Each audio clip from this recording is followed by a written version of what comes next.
ಮತ್ತೆ ಅವನ ತಾಯಿ ಸಿಟಿಯ ಮೂಲೆ ಮೂಲೆಗಳಲ್ಲಿ ಪ್ಲಾಸ್ಟಿಕ್ನ ಶೇಖರಿಸ್ತಾ ಇದ್ರು. ಈ ಪ್ಲಾಸ್ಟಿಕ್ನೆಲ್ಲ ಅವರು ಪೇಪರ್ ಅವನ್ಗೆ ಮಾರಿ ಹಣ ಸಂಪಾದನೆ ಮಾಡ್ತಿದ್ರು. ಅವರಿಬ್ರು ಒಂದು ಚಿಕ್ಕ ಜೋಪಡಿಯಲ್ಲಿ ವಾಸ ಇದ್ರು. ಚಿನ್ನು ದೊಡ್ಡವನಾಗ್ತಾ ಇದ್ದ ಹಾಗೆ ಈ ಕಚಡ ಎತ್ತೋ ಕೆಲಸ ಅವನಿಗಿಷ್ಟ ಆಗ್ತಿರ್ಲಿಲ್ಲ. ಅಮ್ಮ, ನಾನು ಬೇರೆ ಏನಾದ್ರೂ ಕೆಲಸ ಮಾಡ್ತೀನಿ.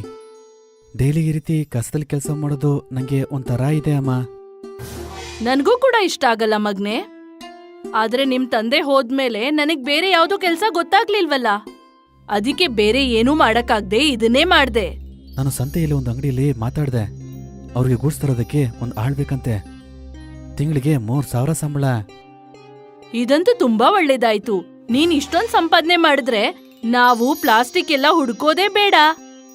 ಆಮೇಲೆ ನಾವು ಈ ಚಿಕ್ಕ ಜೋಪಡಿಯಲ್ಲಿರೋದು ಕೂಡ ಬೇಡ. ಬೇರೆ ಎಲ್ಲಾದ್ರೂ ಒಳ್ಳೆ ಮನೇಲಿರೋಣ. ಹೌದಮ್ಮ, ನಾಳೆನೇ ನಾನು ಅಲ್ಲಿ ಕೆಲ್ಸಕ್ಕೆ ಹೋಗ್ತೀನಿ. ಸರಿ ಚಿನ್ನು. ಚಿನ್ನು ಒಳ್ಳೆ ಕೆಲ್ಸ ಹುಡುಕೊಂಡಿದ್ದ. ಅವನು ಇರೋ ಪರಿಸ್ಥಿತಿನ ಬದಲ್ಸಕ್ ನೋಡ್ತಿದ್ದ. ಮಾರನೇ ದಿನ ಚಿನ್ನು ಅಂಗಡಿಯಲ್ಲಿ ಕೆಲ್ಸಕ್ ಹೋದ. ಅವನು ಅಂಗಡಿಯಲ್ಲಿ ಸಾಮಾನ್ ತಗೊಂಡು ಮನೆ ಮನೆಗ್ ಹಂಚ್ತಿದ್ದ. ಕೆಲವು ಜನ ಅವನಿಗೆ ಬಕ್ಷಿಸ್ ಕೂಡ ಕೊಡ್ತಿದ್ರು. ಆದ್ರೆ ಮೀನಾ ಈಗ್ಲೂ ಪ್ಲಾಸ್ಟಿಕ್ ಕಲೆಕ್ಷನ್ ಮಾಡ್ತಿದ್ಲು. ಎಷ್ಟೋ ದಿನದವರೆಗೂ ಹೀಗೆ ನಡೀತಿತ್ತು. ಚಿನ್ನು ಖುಷಿಯಾಗಿದ್ದ. ಅವನ್ಗೆ 3,000 ರೂಪಾಯಿ ಸಂಬಳ ಕೂಡ ಸಿಕ್ತಿತ್ತು. ಮತ್ತೆ ದಿನ 10 ರೂಪಾಯಿ ಇಲ್ಲ 20 ರೂಪಾಯಿ ಬಕ್ಷಿಸ್ ಸಿಕ್ತಿತ್ತು. 1 ತಿಂಗಳಾದ್ಮೇಲೆ ಚಿನ್ನುಗೆ 1 ತಿಂಗಳು ಸಂಬಳ ಸಿಕ್ತು, 3,000 ರೂಪಾಯಿ. ಆ ದುಡ್ಡನ್ನ ನೋಡಿ ಚಿನ್ನು ತುಂಬಾ ಖುಷಿಯಾದ. ದುಡ್ಡು ತಗೊಂಡು ಚಿನ್ನು ಓಡ್ಕೊಂಡ್ ಮನೆಗೆ ಹೋದ. ತಗೋಮ್ಮ, ನನ್ ಮೊದಲ ಸಂಬಳ. ಖುಷಿಯಾಗಿರು ಚಿನ್ನು. ಮೀನಾ ಕೂಡ ಬಹಳ ಖುಷಿಯಾಗಿದ್ಲು.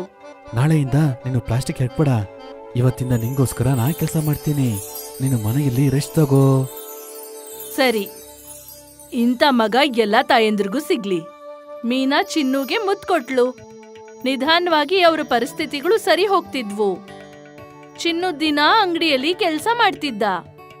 ಮತ್ತೆ ಮೀನಾ ಮನೆ ಕೆಲ್ಸದಲ್ಲಿ ತೊಡಗಿದ್ಲು. ಒಂದಿನ ಚಿನ್ನು ಅವನ್ ತಾಯಿ ಹತ್ರ ಬಂದ. ಅಮ್ಮ, ನಾನು ಏನು ಯೋಚನೆ ಮಾಡ್ದಂದ್ರೆ ಈ ಮನೆಯನ್ನ ಬದಲಾಯಿಸೋಣ. ಬರೋ ತಿಂಗಳು ಮಳೆ ಸ್ಟಾರ್ಟ್ ಆಗುತ್ತೆ.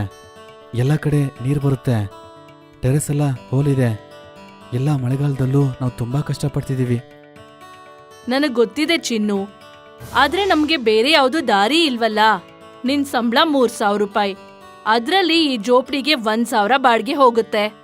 ಮತ್ತಿನ್ನು 2,000 ನಮ್ ಖರ್ಚಿಗಾಗತ್ತಲ್ಲ. ನಾವು ಇದಕ್ಕಿಂತ ಒಳ್ಳೆ ಮನೆ ಹುಡುಕಿದ್ರೆ ಬರೀ ಬಾಡ್ಗೆನೆ 2,000 ರೂಪಾಯಿ ಹೋಗ್ಬಿಡತ್ತೆ. ಆಗ ನಾವ್ ತಿನ್ನೋದೇನನ್ನ?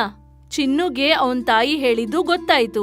ಆಮೇಲೆ ಅವ್ನ್ ಯೋಚನೆ ಮಾಡ್ತಿದ್ದ, ಮತ್ತೆ ಅವ್ನ್ ಇನ್ನೇನ್ ಮಾಡಬಹುದು ಅಂತ. ಎಲ್ಲ ದಿನ ನಾನು ಅಂಗಡಿಯಲ್ಲೇ ಇರ್ತೀನಿ. ಅದರಿಂದ ಬೇರೆ ಕೆಲಸವನ್ನ ನೋಡಕ್ಕಾಗ್ತಾ ಇಲ್ಲ. ನಾನೇನಾದ್ರೂ ಕೆಲ್ಸ ಮಾಡ್ಲಾ? ಇಲ್ಲಮ್ಮ, ನೀನು ಇವತ್ತಿನವರೆಗೂ ತುಂಬಾ ಕಷ್ಟಪಟ್ಬಿಟ್ಟೆ. ನೀನು ರೆಸ್ಟ್ ತಗೋ. ಯಾವ್ದಾದ್ರು ಒಂದು ಮಾರ್ಗ ಖಂಡಿತವಾಗಿ ಸಿಕ್ಕೇ ಸಿಗುತ್ತೆ. ಒಳ್ಳೆ ಮನೆ ಸಿಗುತ್ತಮ್ಮ. ಅಲ್ಲಿ ನಾವು ಕಷ್ಟಪಡ್ದೆ ಇರ್ಬೋದಮ್ಮ. ಚಿನ್ನು ನಾವೆಲ್ಲಿರಬಹುದು ಅಂತ ಯೋಚನೆ ಮಾಡಕ್ ಶುರು ಮಾಡ್ತಾನೆ. ಯಾವ್ದಾದ್ರೂ ಬಾಡ್ಗೆ ಕಡಿಮೆ ಇರೋ ಮನೆ ಸಿಗ್ಬೇಕು ಅಂತ. ಮರುದಿನ ಚಿನ್ನು ಸ್ಕ್ರಾಪ್ ಡೀಲರ್ ಅಂಗಡಿ ಮುಂದೆ ಹೋಗ್ತಾ ಇದ್ದ. ಆಗ ಅವನು ಒಂದು ಡಬಲ್ ಡೆಕರ್ ಬಸ್ ನೋಡ್ತಾನೆ. ನಾನು ಫಿಲ್ಮಲ್ಲಿ ನೋಡಿದ್ದೀನಿ. ಬಸ್ಸನ್ನ ಮನೆ ರೀತಿ ಯೂಸ್ ಮಾಡ್ಕೋತಾರೆ. ನಾನು ಕೂಡ ಆ ರೀತಿ ಮಾಡಿದ್ರೆ ಡಬಲ್ ಡೆಕರ್ ಬಸ್ಸು ನಮ್ಮ ಮನೆಯಾಗೆ ಪರಿವರ್ತನೆ ಆಗುತ್ತೆ. ಹಾ, ಇದನ್ನೇ ಮನ್ಸಲ್ಲಿ ಇಟ್ಕೊಂಡು ಅವನು ಸ್ಕ್ರಾಪ್ ಡೀಲರ್ ಹತ್ರ ಹೋಗ್ತಾನೆ. ಅಣ್ಣ, ಆ ಡಬಲ್ ಡೆಕರ್ ಬಸ್ಸು ಎಷ್ಟಣ್ಣ? ಅದು ಬಸ್ ಅಲ್ಲಪ್ಪ, ಬಸ್ಸಿನ ಬಾಡಿ ಅಷ್ಟೇ. ಅದರಲ್ಲಿ ಇಂಜಿನ್ ಇದೆ ಅಪ್ಪ. ನಂಗೆ ಆ ಬಸ್ನ ಬಾಡಿ ಮಾತ್ರ ಸಾಕು, ಇಂಜಿನ್ ಎಲ್ಲ ಬೇಡ. ಇಂಜಿನ್ ಇಲ್ದು ಈ ಬಸ್ಸನ್ನ ತಗೊಂಡು ಏನಪ್ಪ ಮಾಡ್ತೀಯಾ? ಸರಿ, ಅದೆಲ್ಲ ನಂಗೇಕೆ. ಈ ಬಸ್ನ ರೇಟು 10,000 ರೂಪಾಯಿ. ಸುಮಾರು ವರ್ಷದಿಂದ ಈ ಬಸ್ ಇಲ್ಲೇ ಇದೆ. ಆದ್ರಿಂದ ಒಂದು 5,000 ರೂಪಾಯಿಗೆ ನಾನು ಕೊಡ್ತೀನಿ. ಸರಿ ಅಣ್ಣ, ನಾನು ಹೋಗಿ ದುಡ್ಡು ತಗೊಂಡ್ಬರ್ತೀನಿ. ಹಾ, ಸರಿ, ಹೋಗು. ಚಿನ್ನು ಓಡ್ಕೊಂಡು ಮನೆಗೆ ಹೋಗ್ತಾನೆ. ಅಮ್ಮ, ನಮ್ಗೆ ಹೊಸ ಮನೆ ಸಿಕ್ತು. ಎಲ್ಲಿ? ಡಬಲ್ ಡೆಕರ್ ಬಸ್ಸಲ್ಲಿ. ಏನು? ಹೌದಮ್ಮ, ನಾನು ನೋಡಿದ್ದೀನಿ. ಬಸ್ಸನ್ನ ಮನೆಯಾಗಿ ಪರಿವರ್ತನೆ ಮಾಡ್ತಾರೆ. ನಾವು ಹಾಗೆ ಇರೋಣ. ಚಿನ್ನು ಬಕ್ಷಿಸಲ್ ಸಿಕ್ಕಿದ್ದ ಎಲ್ಲ ಹಣನ ಹೊರತೆಗ್ದ. ಮತ್ತದನ್ನ ಎಣ್ಸಕ್ ಶುರು ಮಾಡ್ದ. ನಮ್ಮ ಹತ್ರ 4,000 ಮಾತ್ರ ಇದೆ. ಆದ್ರೆ ಆ ಡಬಲ್ ಡೆಕರ್ ಬಸ್ಸು 5,000. ಆಗ ಮೀನಾ ಅವಳ ಡಬ್ಬದಿಂದ 1,000 ರೂಪಾಯಿ ತೆಗೆದು ಅವನು ಕೊಡ್ತಾಳೆ. ಈ ದುಡ್ಡನ್ನ ನಾನು ಉಳ್ಸಿದೀನಿ. ಅಪ್ಪ, 5,000 ಆಯ್ತು. ಆ ಬಸ್ನ ಆಲ್ಟರ್ ಮಾಡೋದಕ್ಕೆ ನಮಗೆ ದುಡ್ಡು ಬೇಕಾಗುತ್ತೆ, ಹೌದಲ್ಲ ಅಮ್ಮ? ನೀನ್ ಯೋಚನೆ ಮಾಡ್ಬೇಡ, ನನ್ ಹತ್ರ ಇನ್ನೂ 3-4 ರೂಪಾಯಿ ಇದೆ. ವಾ ಅಮ್ಮ. ಚಿನ್ನು ಆ 5,000 ರೂಪಾಯಿ ತಗೊಂಡು ಓಡ್ತಾನೆ. ಚಿನ್ನು 5,000 ರೂಪಾಯಿ ಸ್ಕ್ರಾಪ್ ಡೀಲರ್ಗೆ ಕೊಡ್ತಾನೆ. ನೀವು ಈ ಡಬಲ್ ಡೆಕರ್ ಬಸ್ಸನ್ನ ಹಿಂದ್ಗಡೆ ಇಡೋ ಮೈದಾನದಲ್ಲಿ ಇಡ್ತೀರಾ? ಹಾ ಸರಿ, ನಾನು ಅಲ್ಲಿಡ್ತೀನಿ. ಸಂಜೆ ಸ್ಕ್ರಾಪ್ ಡೀಲರ್ ಆ ಬಸ್ಸನ್ನ ಮೈದಾನದಲ್ಲಿ ಇರಿಸ್ಕೊಡ್ತಾರೆ.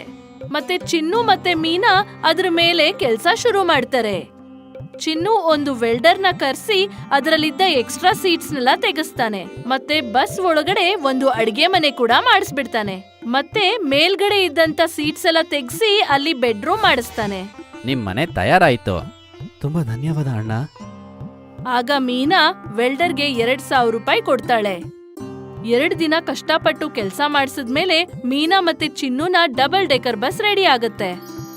ಅವರು ಅವರ ಎಲ್ಲ ಸಾಮಾನ್ ತಗೊಂಡು ಅವ್ರ ಡಬಲ್ ಡೆಕರ್ ಬಸ್ಗೆ ಬಂದ್ಬಿಡ್ತಾರೆ. ಅಮ್ಮ, ಇನ್ ಮುಂದೆ ಬಾಡಿಗೆ ಕೊಡೋ ಅವಶ್ಯಕತೆನೇ ಇಲ್ಲ. ಹೌದು ಚಿನ್ನು, ಮತ್ತೆ ಈ ಮನೆಯಲ್ಲಿ ನಮ್ಗೆ ಮಳೆಯಿಂದ ರಕ್ಷಣೆ ಕೂಡ ಸಿಗುತ್ತೆ ಗೊತ್ತಾ? ನಾನ್ ಯಾವತ್ತೂ ಅನ್ಕೊಂಡಿರ್ಲಿಲ್ಲ ಈ ರೀತಿ ಡಬಲ್ ಡೆಕರ್ ಬಸ್ಸಲ್ಲಿ ನಾನ್ ವಾಸ ಆಗ್ತೀನಿ ಅಂತ. ಇಬ್ರು ಅವರ ಹೊಸ ಡಬಲ್ ಡೆಕರ್ ಬಸ್ ಮನೆಯಲ್ಲಿ ವಾಸ ಮಾಡಕ್ಕೆ ಖುಷಿ ಪಡ್ತಿದ್ರು. ಸ್ವಲ್ಪ ದಿನಗಳ ನಂತರ ಭಾರಿ ಮಳೆ ಶುರುವಾಯಿತು. ಚಿನ್ನು ಮತ್ತೆ ಮೀನಾ ಖುಷಿಯಾಗಿದ್ರು. ಮೊದಲನೇ ಬಾರಿ ನನಗೆ ಮಳೆ ಚೆನ್ನಾಗ್ ಅನಿಸ್ತಿದೆ. ಪ್ರತಿ ವರ್ಷ ನಮ್ಮನೆ ಮಳೆಯಿಂದ ಮುಳುಗೋಗ್ತಿತ್ತು. ಆದ್ರೆ ಈ ಡಬಲ್ ಡೆಕರ್ ಬಸ್ ಮನೆ ತುಂಬಾನೇ ಚೆನ್ನಾಗಿದೆ. ಎಷ್ಟೇ ಜೋರ್ ಮಳೆ ಬಂದ್ರೂ ನಮ್ಗೇನೂ ಆಗೋದಿಲ್ಲ. ಚಿನ್ನು ನೀನ್ ತುಂಬಾ ಬುದ್ಧಿವಂತ. ಮತ್ತೊಮ್ಮೆ ಅವಳು ಅವನಿಗೆ ಮುತ್ತು ಕೊಡ್ತಾಳೆ. ಮೀನಾ ಬಹಳ ಸಂತೋಷವಾಗಿದ್ಲು. ಮತ್ತೆ ಅದೇ ಖುಷಿಲಿ ಬಿಸಿ ಬಿಸಿ ಪಕೋಡ ಮಾಡ್ಕೊಟ್ಲು. ಇಬ್ರು ಅಮ್ಮ ಮಗ ಬಸ್ ಅಲ್ಲಿ ಕೂತ್ಕೊಂಡು ಬಿಸಿ ಬಿಸಿ ಪಕೋಡ ತಿಂತಾರೆ. ಮತ್ತೆ ಮಳೆಗಾಲದ ಖುಷಿನ ಅನುಭವಿಸ್ಬಿಟ್ರು. ಹೇಳ್ತಾರಲ್ಲ, ಸಮಸ್ಯೆಗಳಿಗೆಲ್ಲ ಹೊಸ ಸಮಾಧಾನ ಅಂತ. ಚಿನ್ನುವಿನ ಡಬಲ್ ಡೆಕರ್ ಬಸ್ನ ಐಡಿಯಾ ಅವ್ರ ಮನೆ ಸಮಸ್ಯೆನೆಲ್ಲ ಪರಿಹಾರ ಮಾಡ್ತು. ಈಗ ಅವನು ದಿನ ಖುಷಿಯಾಗಿ ಕೆಲ್ಸಕ್ಕೆ ಹೋಗ್ತಿದ್ದ. ಮತ್ತೆ ಬಾಡಿಗೆ ದುಡ್ಡನ್ನು ಉಳಿಸ್ತಿದ್ದ.